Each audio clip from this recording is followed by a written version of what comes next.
રાજકોટમાં હવે જાણે કે પોલીસ હેવાન બની ગઈ હોય તેવા દ્રશ્યો સામે આવી રહ્યા છે।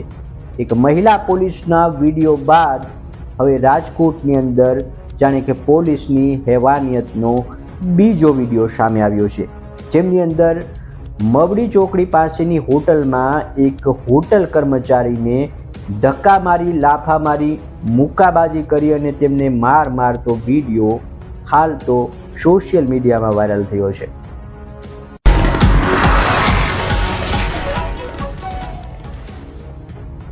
નમસ્કાર, હું છું મનીષ ડાકી અને આપ જોઈ રહ્યા છો ગુજરાત નેશનલ ટીવી ન્યૂઝ। વાત કરવી છે હવે પોલીસની એક ખાખી વર્દીની કે જેઓ હવે ક્યાંક ને ક્યાંક આવાળા તત્વોમાં પોતાનું નામ સામેલ કરતા હોય તેવું લાગી રહ્યું છે, કેમ કે હવે પોલીસ છે એ રક્ષકને બદલે હવે લોકોને મારપીટનું કામ કરતી હોય તેવું લાગી રહ્યું છે। એક બાજુ રાજકોટનો હજુ એક ટ્રાફિક શાખાના એક મહિલા પોલીસ કર્મીનો વિડીયો સામે આવ્યો હતો, તે બાદ હવે જાણે કે પોલીસનો એક વધુ વિવાદિત વિડીયો સામે આવ્યો છે, જેની અંદર માવડી ચોકડી પાસે આવેલી એક હોટલના કર્મચારીને મારતો હોય તેવો વિડીયો સામે આવ્યો છે। આ વિડીયોની અંદર જોવા મળી રહ્યું છે કે ધક્કા મારે છે એક કર્મચારીને, એક પોલીસ દ્વારા ધક્કો મારવામાં આવે છે અને તેમાં ઉપર મુક્કાઓ પણ મારવામાં આવે છે અને તેને લાફાઓ પણ મારવામાં આવે છે। પોલીસ સ્ટાફના મહેમાન હોટલમાં રોકાયા હતા અને એ મહેમાનને મહેમાન નવાજીમાં જાણે કે આ હોટલના કર્મચારીને માર પડતો હોય તેવા દ્રશ્યો સામે આવે છે।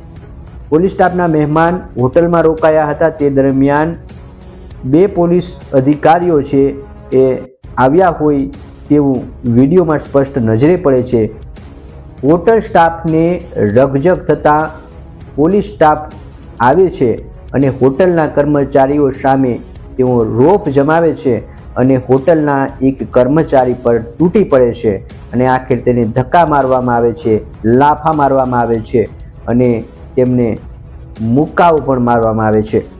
હવે પોલીસ કે જેમને આપણે રક્ષક કહીએ છીએ એ જ હવે આપણા ઉપર તૂટી પડે તો હવે રક્ષક કે ભક્ષક એના ઉપર પણ હવે સવાલ થઈ રહ્યા છે।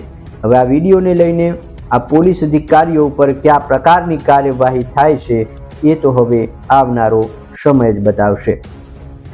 આ બાબતે તમારું શું કહેવું છે? તમારા મંતવ્યો કોમેન્ટ કરી અને અમને ચોક્કસથી પહોંચાડજો। આવા જ સમાચારો જોવા માટે ચેનલને લાઈક, સબસ્ક્રાઇબ અને ફોલો કરવાનું ભૂલતા નહીં। નવા સમાચારો સાથે ફરીથી મળતા રહીશું। જય હિન્દ, જય ભારત। ગુજરાતભરના તાજા સમાચાર મેળવવા માટે અમારી ગુજરાત નેશનલ ટીવી ન્યૂઝને સબસ્ક્રાઇબ કરો, બેલ આઇકોન પર ક્લિક કરો।